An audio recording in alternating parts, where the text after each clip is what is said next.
Now, we are going to start with the relation of Broca'S and Wernicke's aphasia with the brain functions.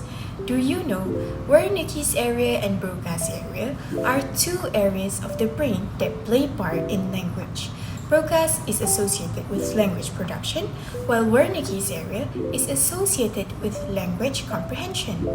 So, what was Broca assigned for?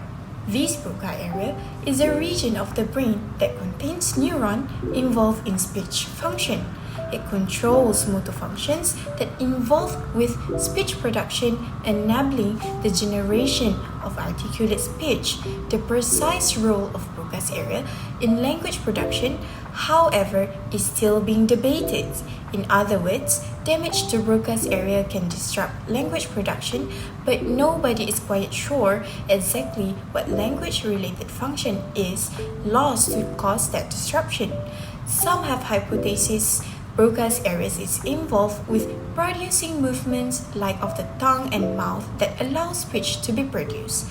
Others have argued it is involved with syntax, grammar, verbal working memory, or all of the above. Broca's area has been recognized as playing an important role in language comprehension, movement, and even understanding the movement or actions of others. And that is how Broca's area does appear to play a role in language. Then, what was Wernicke's assigned for? Wernicke's area is associated with the understanding of spoken and written language. This brain region plays an important role in language. It was originally believed that Wernicke's area was responsible for the comprehension of speech sounds and is considered to be the language comprehension center. So, basically, both of Broca'S and Wernicke's area are responsible for speech production. Now, let's take a look at how it works on our brains. The processes were divided by two, which are speech production from hearing and written word. The brain function to produce speech from hearing. Process starts in the auditory cortex and the temporal lobe, which processes the sound. Then it moves to the Wernicke's area where we formulate the plan of what we are going to say. And once this occurs, a message is sent to our Broca, then it transmits a message to Broca'S area, which produces a speech for activation of the vocal apparatus in the motor cortex. The brain function to produce speech from written words. It's a different process when we are speaking a written word. The process starts in the visual cortex, which processes the text in the occipital lobe.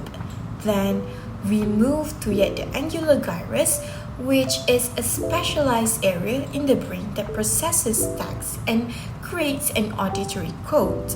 Moving through the Wernicke's area, which plans or formulates the planning of what we are going to speak, and again, messages sent to the Broca'S area, which produces the speech via the vocal apparatus in the motor cortex. So, what happens when damages happen within this Broca and Wernicke's? Yes, it will cause the aphasia.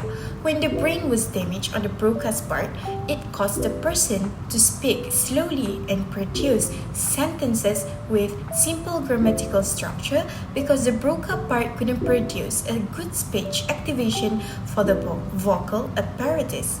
While when the damage occurs on Wernicke's area, they have the tendency to speak something meaningless because, as mentioned, of its function, it was the language comprehension center. Wow! So that is all from me. Thank you for listening.